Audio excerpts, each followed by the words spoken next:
All right, here we go. Neil, take the floor. Okay, you can see my slides Yes, can and, everyone see slides good? and everyone can hear me.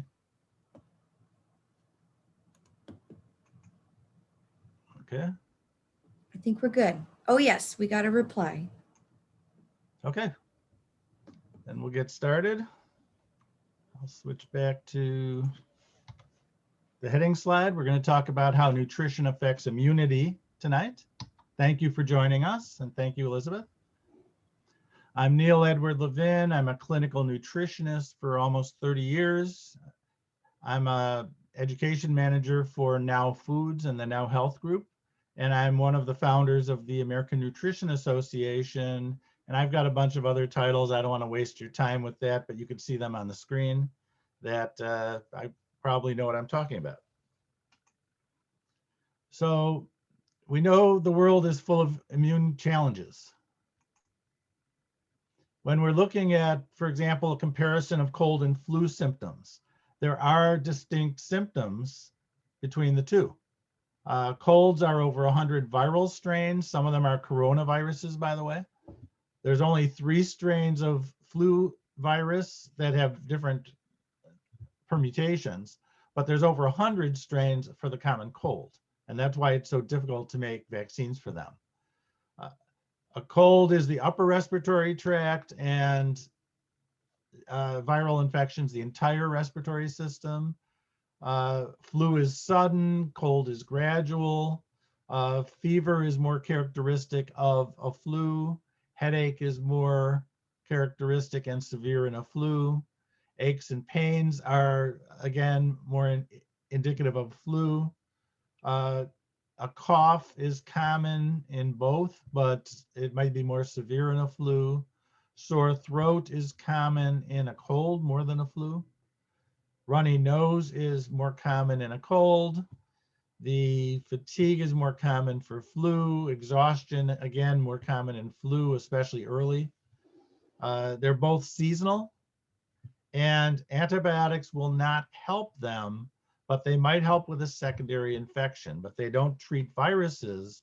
Antibiotics, by their nature, treat bacteria only. And according to this MD, and this was a double-blind placebo-controlled study, the common cold has significant consequences, medical and economic, but there are no effective treatments to prevent these infections.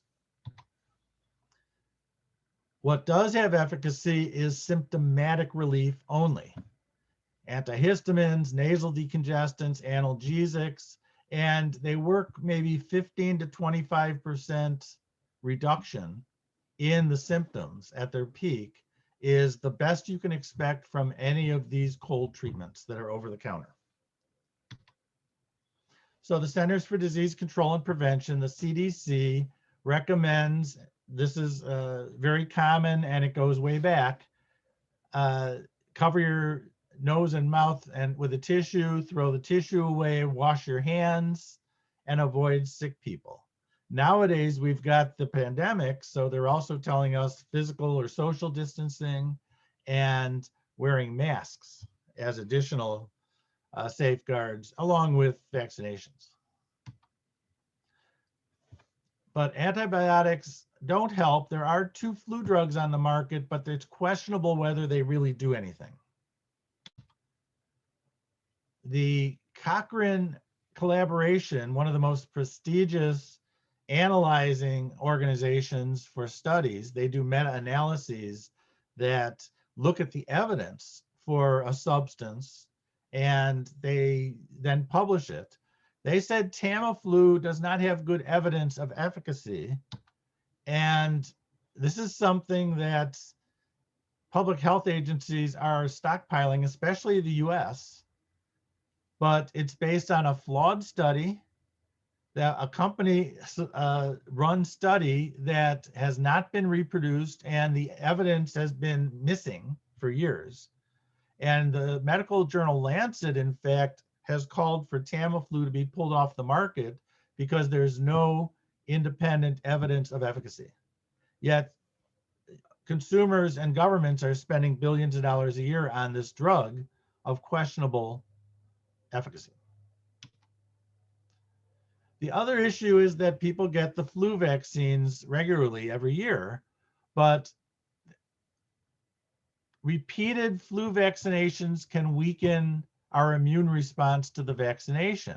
What that means is that if you get a vaccine every year, it's not likely to be very effective year after year. It's actually likely to be less effective the more times you get the flu vaccine. And that's a concern, and this has been known for at least 10 or 12 years, that this has been a problem. Because the immune system is actually making antibodies that attack one virus, but are less aggressive against other viruses. So at that point, you might be creating antibodies towards the wrong virus that's not attacking you. And this chart kind of explains that a little more. When I look at the Center for Disease Control estimates of vaccine effectiveness, if we go back 15 years, the average effectiveness of a flu vaccine is 40%. If we look only at the last 5 years, it's 35%, not 40%. So there's maybe a 1 in 3 chance that the vaccine is going to help you if you get a flu vaccine. And this does not include the current year, but of course, because of the pandemic, people are taking precautions. We're expecting that the flu vaccine rate is down and the flu itself, the rate is down because people are doing the cleaning their hands and social distancing and mask wearing to a large degree. But this kind of shows you that the effectiveness of vaccines, which used to be 50, 60%, is now 30 to 40% typically. So the effectiveness of flu vaccines seems to be declining. So to understand how the immune system works, there's 2 major categories of immunity. One is called innate or non-specific immunity, and that's an immediate ability for an immune cell to attack a suspected invasive organism. And the other is called adaptive or specific immunity, and that is where you train your immune system to respond to certain things. That's one of the reasons you would get a vaccine, to mimic that, but it does take time. This is something that, like with the vaccine, it takes about 2 weeks to get the maximum effect. So you do not get an immediate response. And a good analogy for this is using military terms, because this is immunity and the immune system is like an army. So your innate or non-specific immunity is like having armed scouts going out, and they can take care of anything they run into unless they run into too large of an enemy force. If they do, then they call for reinforcements, and they have to train the reinforcements what to look for. That is your specific or adaptive immunity. That is why we get vaccines, to train our bodies to do that. But our bodies do that on their own. It's a native, natural capacity of the immune system. So you have an immediate response. There's no memory if your scouts can handle it. You don't remember that next time. But if you do have to call in the reinforcements, then your immune cells will remember that. So that's why we do vaccines, and that's why the immune system needs a certain competence before it will fail and then have to call in the reinforcements, use the adaptive immunity. It takes more resources of the body, it takes more energy, it takes more time, but that's what we eventually get to if we don't knock it out immediately. So innate immunity is hardwired to respond rapidly. It is not adaptive. It does not take time to adjust. So the innate immune response is not only organisms, but it's barriers. Your skin, your mucous membrane, your acid layer in the stomach. Then you have your macrophages, natural killer cells, mast cells, all the different immune cells as well. So the second line of defense is your adaptive immunity, and that's T cells, B cells, antibodies, and that's typically what is used. Now, the reason we're having this conversation today is because there's evidence that the nutrients we eat affects how the genes express in the viruses. The viruses act differently in people with different nutrient statuses. So a well-nourished body is actually a bad environment, an unfavorable environment for a virus or a bacteria that's coming in, because they cannot freely replicate and thrive if you're well nourished. And there are certain categories of that I'll explain. We know that malnutrition affects our immune system negatively. And a classic example that's going back maybe 100 years, this has been known. There's an association of vitamin A deficiency with the development of more severe measles infections and a higher rate of mortality for people who get measles if they're deficient in a vitamin. So the reason for this has long been thought to be there's an impaired immune response because you don't have the nutrients to build the immune cells and have all the immune functioning. But that turns out that's only part of the story. Not only the pathogen, but the host, the person, can be influenced by nutritional status. So your body, if you are deficient in nutrients, is going to act differently against a virus or bacteria, but the bacteria or the virus themselves are more likely to act differently because they sense the host is weak. And if you think of this in evolutionary terms, and you think of the example of a herd of animals, and a predator is not going to attack the strong animals, they're going to attack the weak, the sick, the young, the old. And they'll be what they call culling, C-U-L-L-I-N-G, culling the herd of the weak. In a sense, viruses are doing the same to us. They're sensing if we're weak, and they're becoming stronger if they sense we're weak. They're more aggressive if they sense we're weak. And what are they sensing? Our nutrient status. And viruses can actually mutate and become more virulent, more dangerous, because their gene expression is changing, because they're replicating in a nutritionally deficient host. We're hearing now about viruses mutating and becoming more dangerous.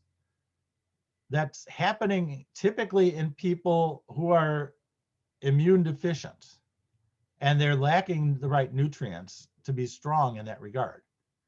And so this is an important thing, because if it's a new strain, we might not be as immune to it. Even the strong might not be as immune to it. Even vaccinated people might not be immune to it. So it's good that people get the right nutrition and that we nip that in the bud. And why does the virus change the way it acts in our bodies? Because it's sensing that there's a problem. One of the things that it's sensing is increased oxidative stress, a lack of antioxidants in the person. So with that, we now have a reason why the virus is going to sense what's going on. We also have a reason to take certain supplements that's going to short circuit that process and stop the virus from being as aggressive and able to overwhelm our defenses. So oxidative stress is one of the signals, one of the key signals that the virus is looking for. So this is a study where they had mice that were deficient in the antioxidant mineral selenium. And if they were deficient, they were more susceptible to viral infections. And not only more susceptible, but more likely to get severe infections, even if mild strains were put in these mice. So in these animal studies, we're showing that the oxidative stress from lacking an essential antioxidant mineral, selenium, was enough to endanger the mice who were deficient, more likely to get a severe infection and more likely to die.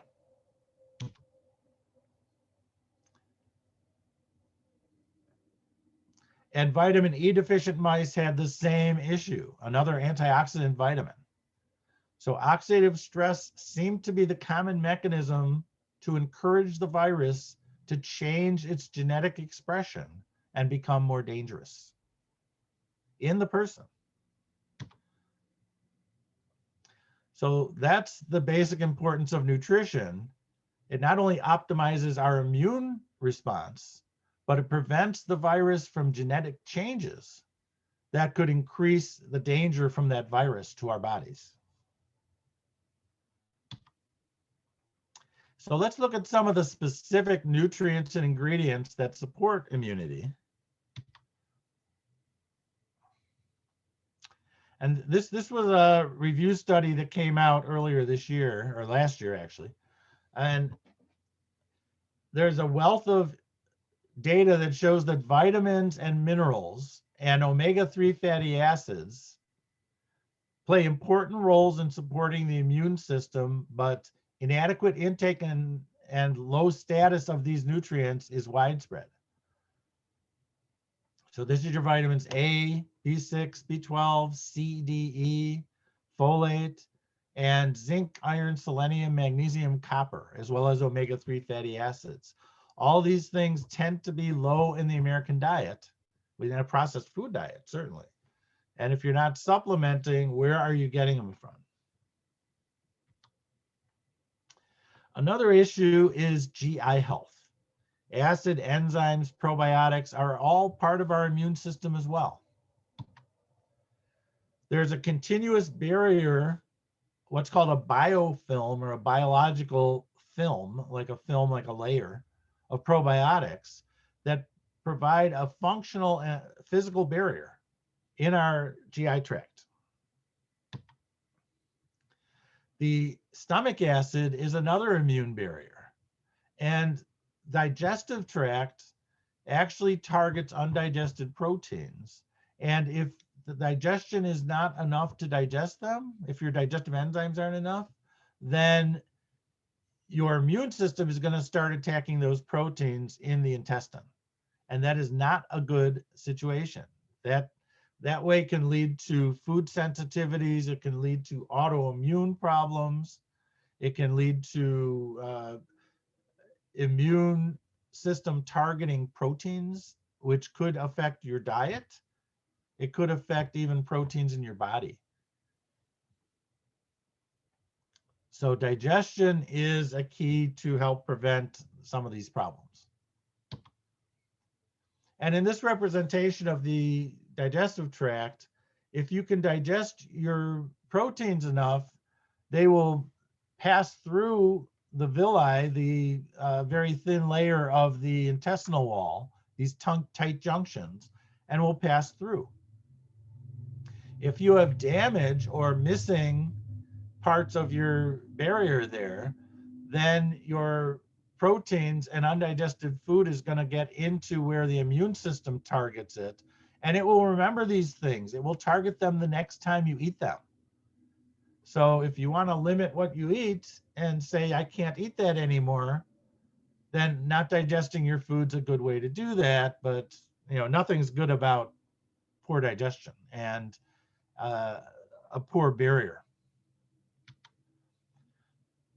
So probiotics are pretty well known. They're live organisms, mostly bacterial, that are used to make these layers in the intestine.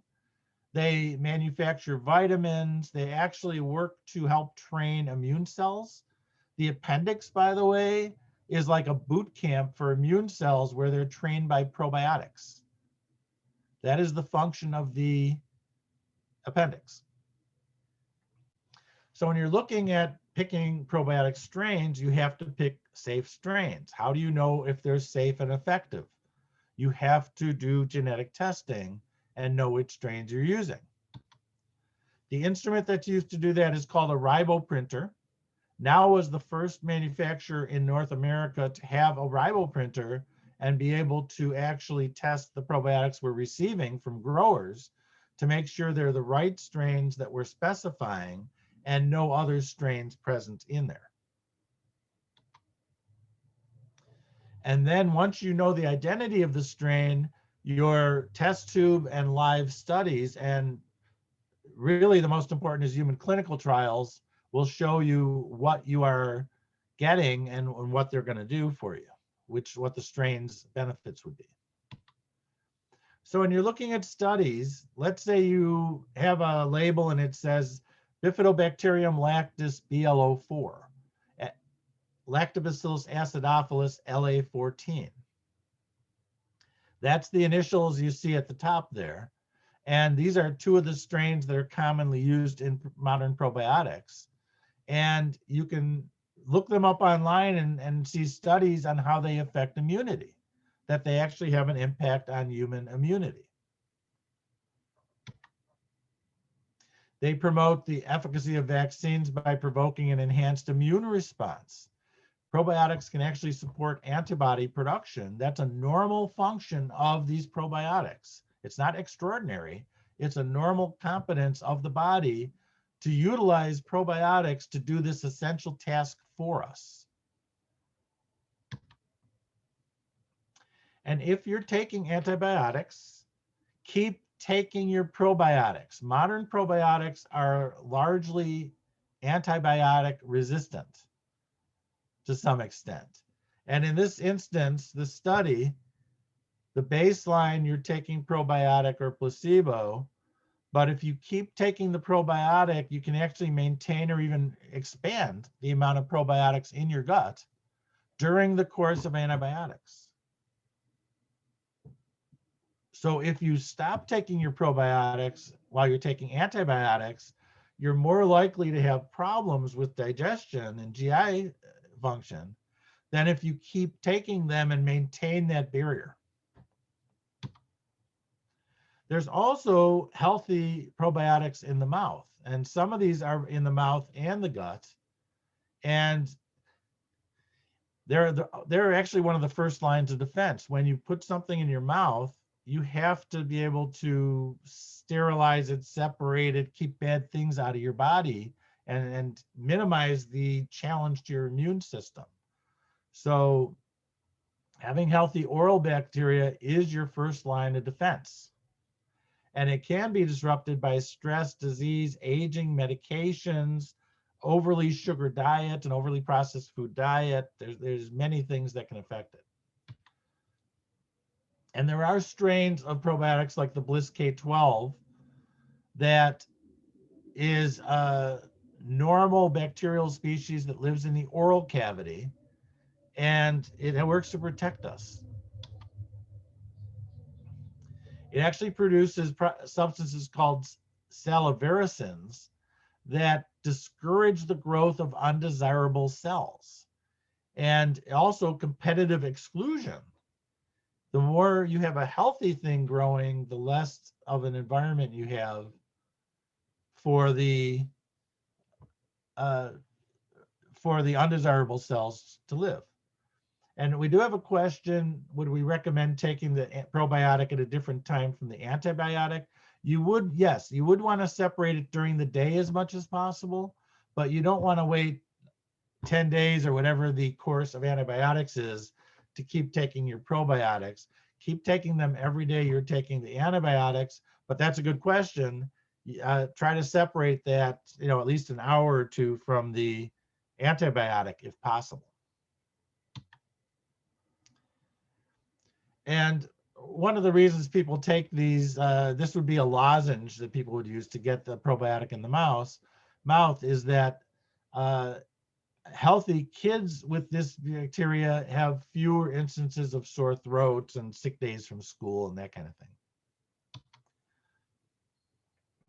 And this shows children with or without sore throats. And if they have sore throats, they're less likely to have good amounts of these bliss-producing strains, these specific types of probiotics that grow in the oral cavity. And this can grow all the way to the inner ear and help guard the entry to the inner ear, because that's an area that tends to get infections and things. And you need a healthy bacteria there. Would be what if you lived a healthy life and weren't exposed to antibiotics and modern diet, you probably would have healthy bacteria in your mouth all the time. But vitamins, minerals, botanicals are really a big area that people look at for immunity. Andrographis, which is known kind of like an Asian version of Echinacea, only with better studies. And there's a good reason for that. There's 7 different species of Echinacea, and they use different extractions and parts of the plants and grown in different areas.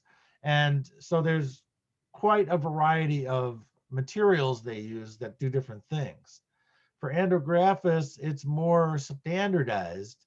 And so it's easier to do studies and show that it helps with immunity.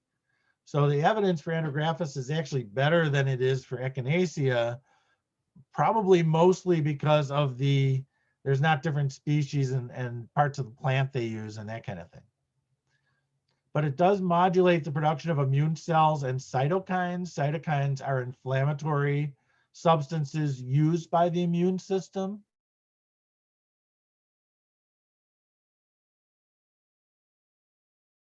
And oxidation. And it's using them as weapons. And your immune system also uses oxidation and inflammation as demolition tools as well. So cytokines are actually part of the immune system's way of dealing with these things, to have a weapon and a cleanup tool.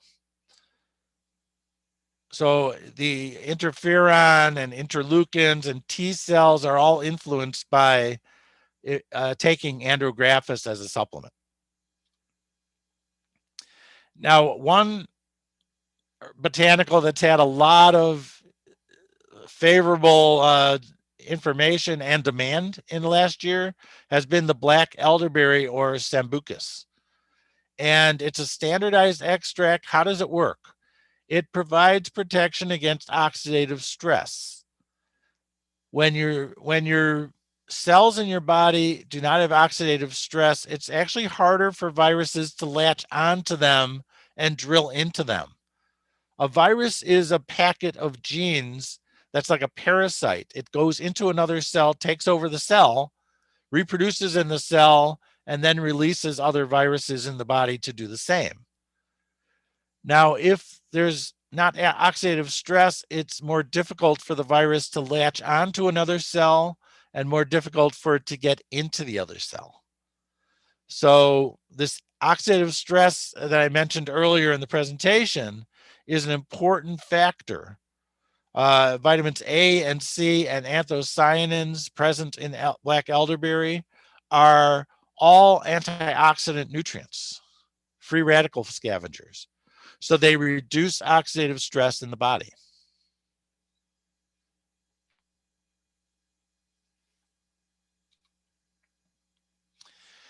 Now, Epicore is an unusual product. It's actually a yeast. It's kind of similar to bread yeast or baking yeast or nutritional yeast.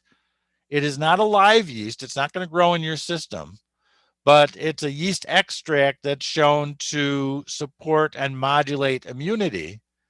So it initiates the proper immune response at the appropriate time. So it modulates or controls how the immune system works.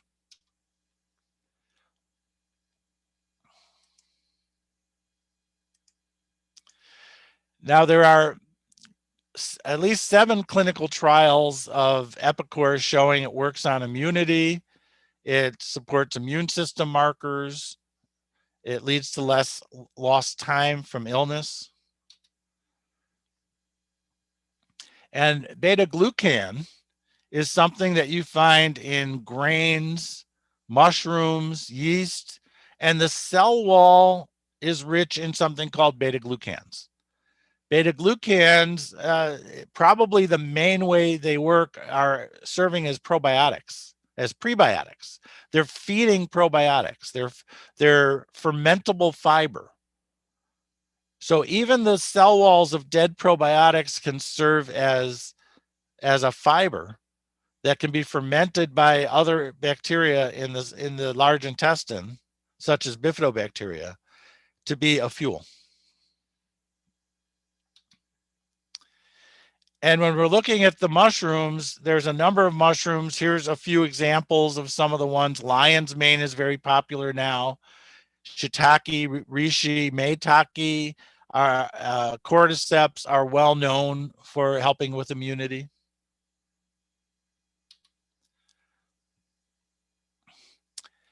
And olive leaf extract has another substance that's a free radical fighter, oleorubins. So that's another area where we have the olive leaf used for immunity. So that's another important function.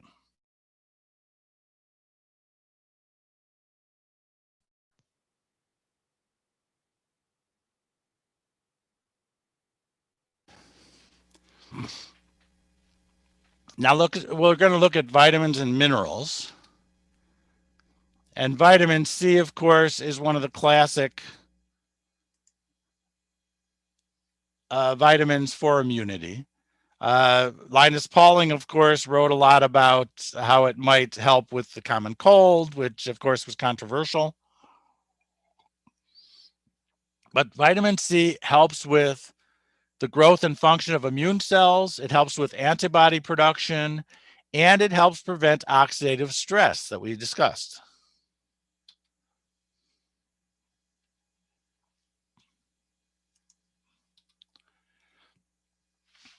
Now, if you take vitamin C ascorbic acid with alpha lipoic acid, you can actually enhance the absorption of vitamin C into immune cells.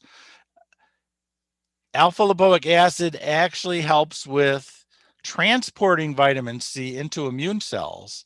And if vitamin C gets oxidized, it can reduce it back into an antioxidant form.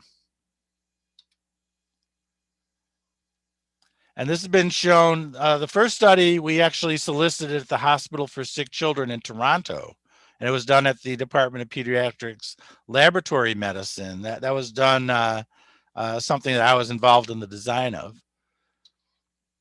And then this was an independent published study by Dr. May and colleagues showing alpha lipoic acid increases levels if you have alpha lipoic acid in the cells. Alpha lipoic acid is a transporter and a recycler of vitamin C, and it's an antioxidant in its own right. It's a triple threat. This chart actually needs a little explanation because in this, if you look at the first hour or two, the rate of absorption of vitamin C is similar, whether it's with or without alpha lipoic acid. But after about 2 hours, the two lines diverge. And with alpha lipoic acid, the serum levels, the levels circulating in the plasma of our bloodstream, actually declines more with alpha lipoic acid. And what that means, which is not immediately obvious, is that it's helping transport the vitamin C out of the bloodstream into the cells where it can be utilized. And alpha lipoic acid helps not only vitamin C get out of the bloodstream, but it helps sugar get out of the bloodstream at the same time. They're using the same pathways. So by working on keeping healthy, normal levels of insulin sensitivity, both sugar and vitamin C, ascorbic acid, can move from the bloodstream into cells, which is what the body is designed to do. And vitamin D is an immune system modulator. It helps control those cytokines, those oxidative, inflammatory compounds. And if you look at it in a certain way, it can actually make these cytokines more dangerous, stronger against the viruses and the invasive organisms. It's almost like you've upgraded from a firecracker to a grenade. The weapons of your immune system go up, but it modulates these. It does not force it to be higher. It modulates them. Modulate means it controls it up or down appropriately. So it's not a one-way stimulation.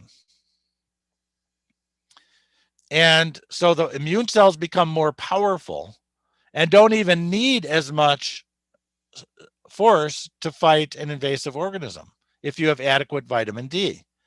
And you might have noticed in the news recently, there's been a lot of talk around the world where doctors are asking governments to promote vitamin D to the population as a general preventative against immune problems, to help fight the pandemic by helping people have healthy immunity by giving them adequate nutrition, really. And the role of vitamin D is complex. If you are given a flu vaccine, you're more likely to have a stronger immune response in the winter because you're getting fever and things because you can't control that as well without adequate vitamin D. And people with low vitamin D levels are more likely to have respiratory tract infections. Now, we mentioned selenium earlier in regard to how viruses act. And again, if mice are challenged with reactive agents, things that affect and challenge their immunity, they have poor outcomes if they're deficient in selenium than if they have adequate antioxidants, mineral.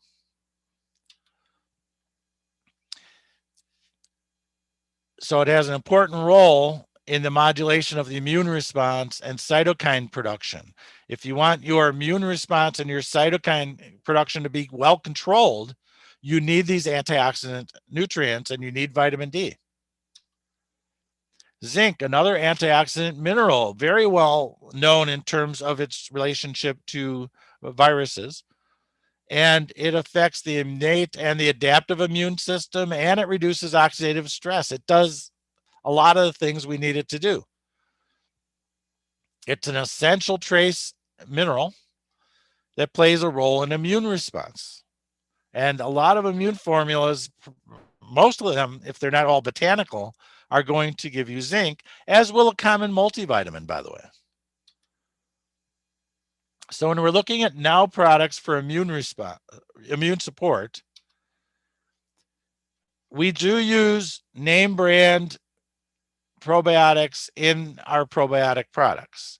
So when you're looking at, for example, the B-lactis BLO4 or the acidophilus LA14, these are products in our line that use these strains. They're riboprinter confirmed, genetically matched. They're dairy-free, soy-free, milk-free, gluten-free. We have an oral biotic lozenge that provides the Bliss K12 to colonize the oral cavity. We have formulas. This is a very unique formula. The Allibiotic CF is immune system support, combining a 50-to-1 elderberry concentrate, 18% olive leaf extract. It has a garlic extract that is standardized for allicin. Allicin is the gas that if you bruise a fresh garlic bulb, it releases a gas to prevent the outside from molding. So it's actually a sterilizing mist.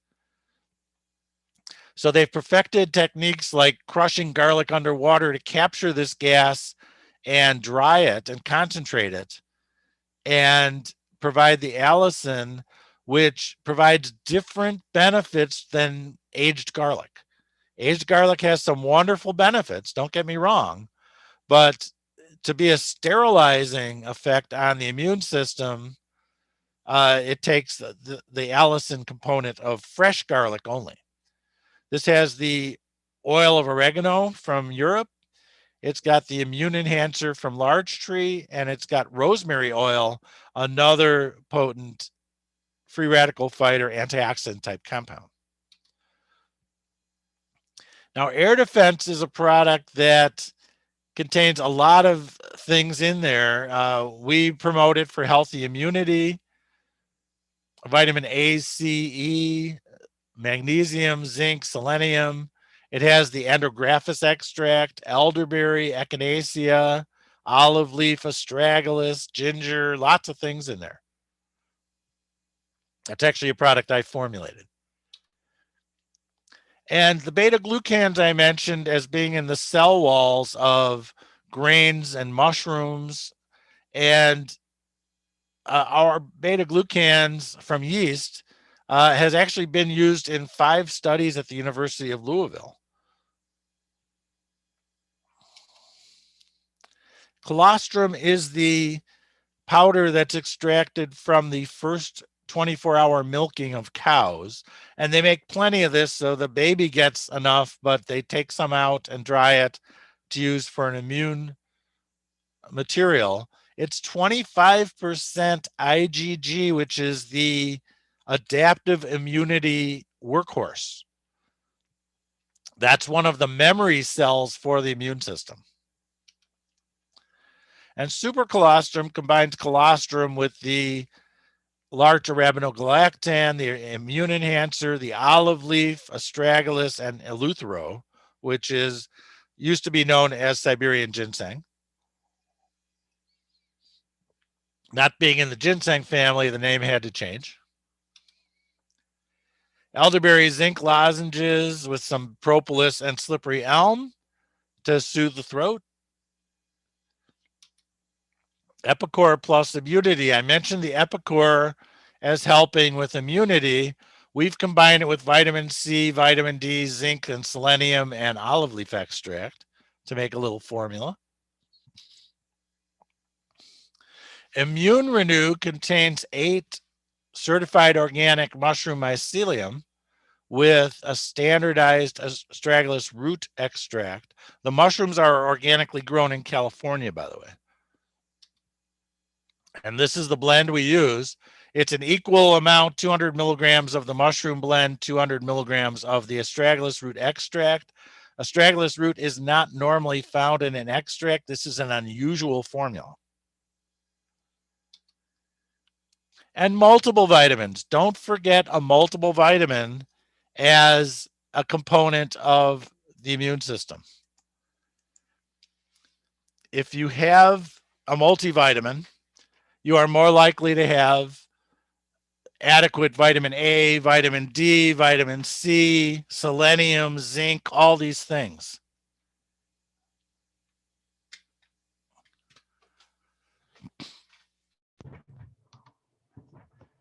And quercetin bromelain. This is actually one of our top 5 sellers in the last year because quercetin is known for its free radical fighting benefits and its effect on the respiratory tract, as does bromelain, which is a pineapple enzyme. And Resperol combines quercetin and bromelain with nettle leaf extract, zinc, C, B6, pantothenic acid. The C and pantothenic acid, by the way, are more concentrated in the adrenal gland than anywhere else in the body. And that means that it has an effect on stress and controlling stress in the body. So Resperol contains things that help with free radical fighting, immunity, and a healthy adrenal stress response. And you can get vitamin C in packets. This is our version of the vitamin C in packets. It's sugar-free. It contains a 500 milligrams of a 10-to-1 elderberry concentrate per packet. So it's like getting 5 grams of elderberry in every packet. And a gram of vitamin C, it's got alpha lipoic acid and vitamins and minerals. Very popular item. And it contains Transport C Plus, which combines a buffered mineral ascorbate with alpha lipoic acid that again increases vitamin C uptake by immune cells.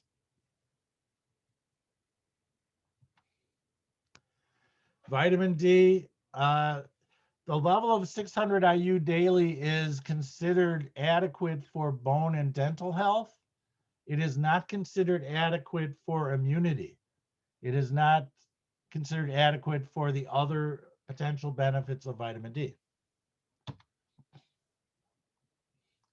And the last item I'm going to mention is the Eldermune. Eldermune is immune support from elderberry juice concentrate. It's a 65-to-1 organic dried elderberry juice. And it's spray dried onto organic hydrolyzed guar fiber. Sun Fiber is the brand name of that, to replace fiber lost during juicing. So you have a liquid juice when you press elderberries, and it's 65 times as much elderberry in there as the original weight.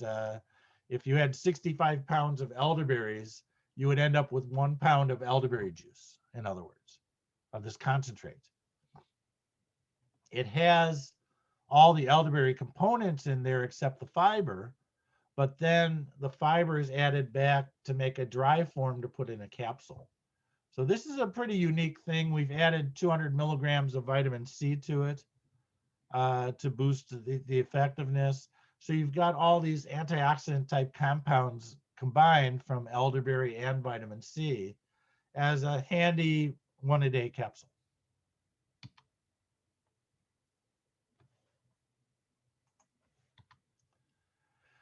So with that, it's been a little less than an hour, but I think we're okay on time, and I think I've addressed what I need to address. So if you have any questions, happy to open up to the questions. Thank you.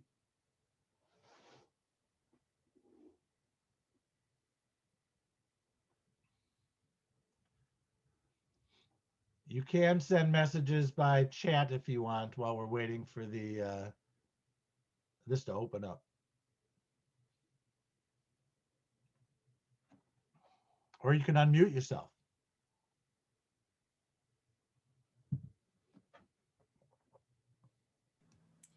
Hey folks, this is the time to ask the expert.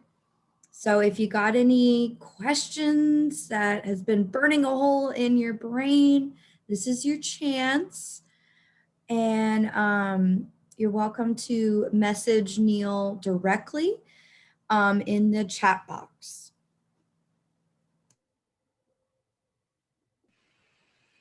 Hi there. Hi.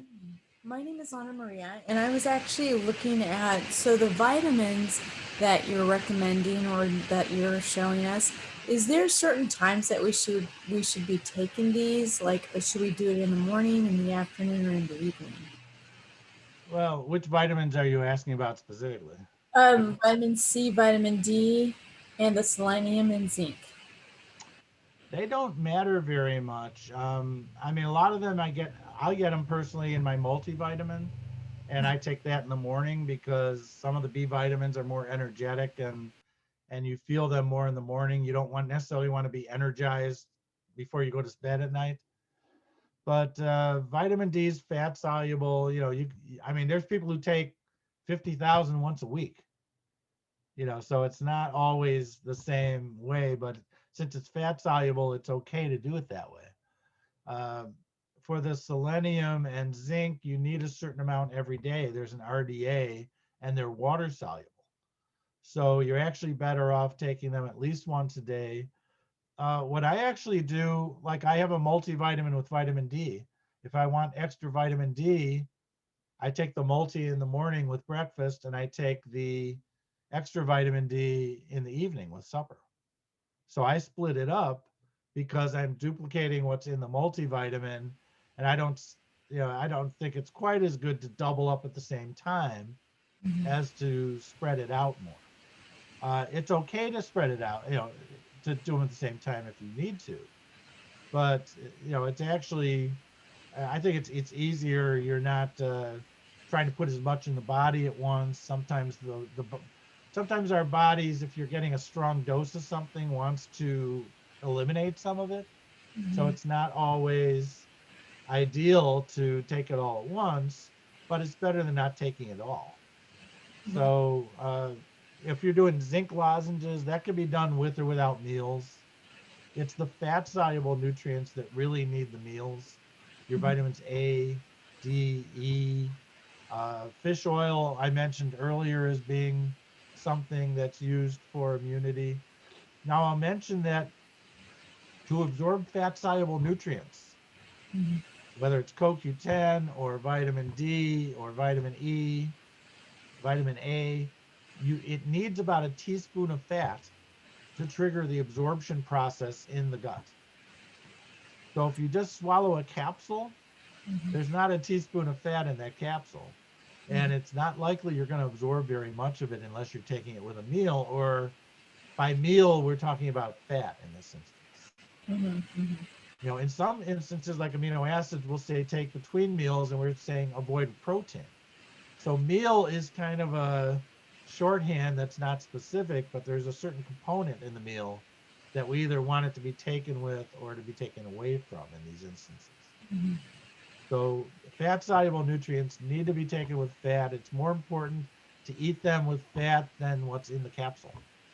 There's never enough fat in the capsule to absorb a fat soluble nutrient.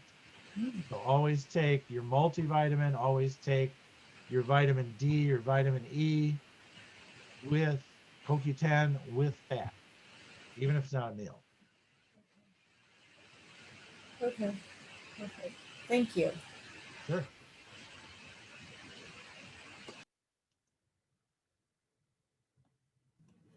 Anyone else got questions? We got an expert here.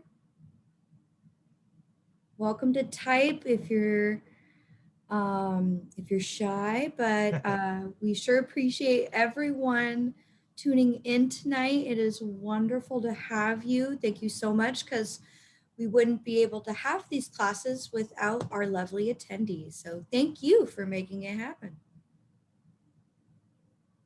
I have one other question. So Sure. you talked about the, how do you call it? Glucans?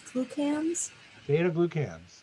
Beta glucans. Yes. What do I need to take that with anything? Like, is that a soluble as well, or a fat soluble, or just drink it with water? Do I take it with a vitamin or a mineral? No, actually, that's a weird substance because it's not digestible by us. It's digestible by our gut bacteria in the large intestine. So it doesn't matter what you eat it with because it doesn't absorb.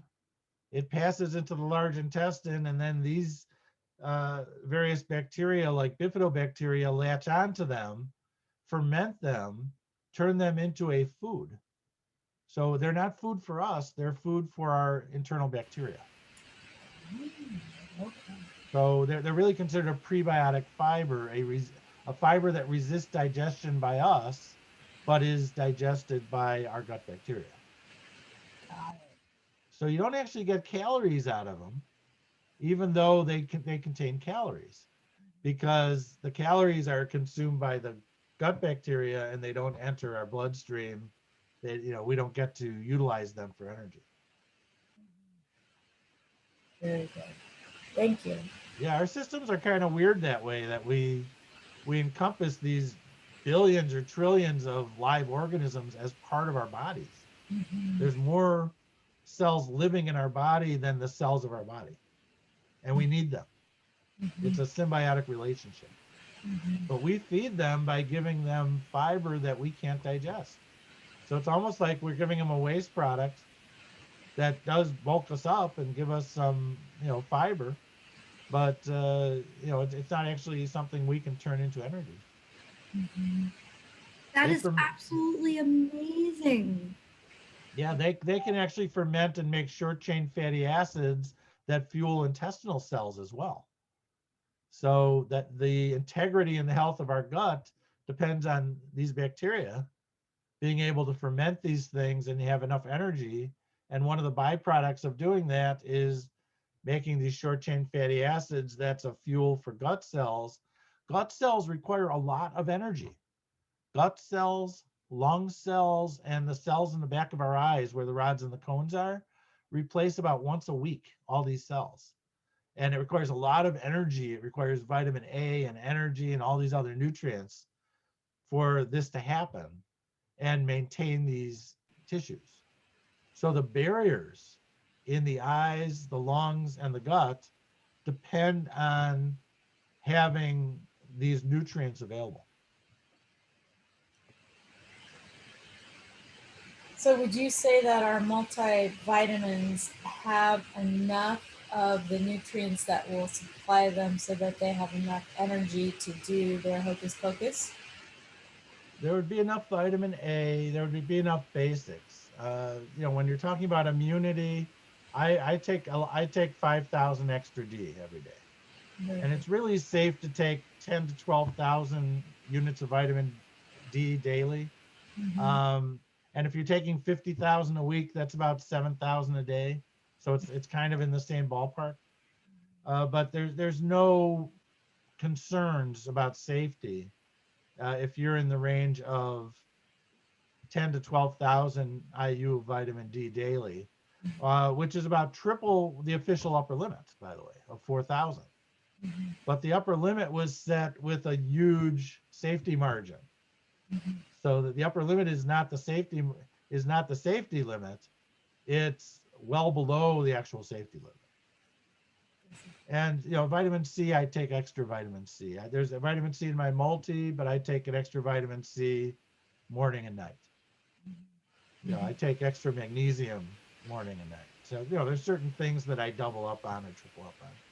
Did I miss that you talked about magnesium? You didn't talk about it, did you? I did not talk about magnesium because it's not one of the key Ah. nutrients used by the immune system, but it does have a role. I mean, Mhm. you're talking about an estimated 360 biochemical reactions dependent on magnesium in the body. One of them is converting omega-3 fatty acids into the forms used by the body. So if you're taking ALA like flax oil, chia seeds, hemp seed oil, any of those kind of things, you can only convert it into EPA and DHA and other forms in the body if you have enough magnesium. It's a magnesium dependent enzyme that does the job. And in the same token, if you're doing omega-6 fatty acids and you need to make arachidonic acid for the brain, from omega-6, or you need to make GLA in the body. That is also magnesium dependent. So there's a lot of things that depend on having enough of the nutrients. Just because it's not directly involved in immunity that's been discovered doesn't mean that it doesn't have some role in immunity. For example, magnesium helps with the peristaltic action in the GI tract, the rhythmic action of the intestine moving food through your transit time. Part of that is magnesium dependent, and that's part of your detox and immunity as well.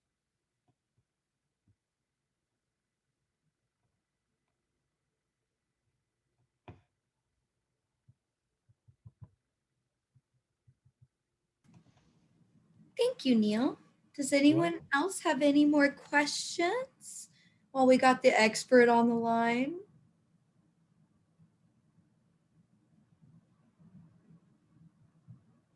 Oh, yes, you're most welcome. Thank you so much for Thank you. attending, y'all. If there's no more questions, um, we are going to end tonight, but I thank each and every one of you for taking the time out of your busy schedule to be with us virtually tonight. Yeah, I've actually done some trainings at your stores, but because of the pandemic, we're not traveling right now. Otherwise, I'd probably be there in person trying to do this. Oh, yes. And once we are able to have in-store classes, we would be honored to have you back. Thank you. Thank you, Neil. And thank you, everyone. Have a great night. You Thank you. too. Bye. Bye.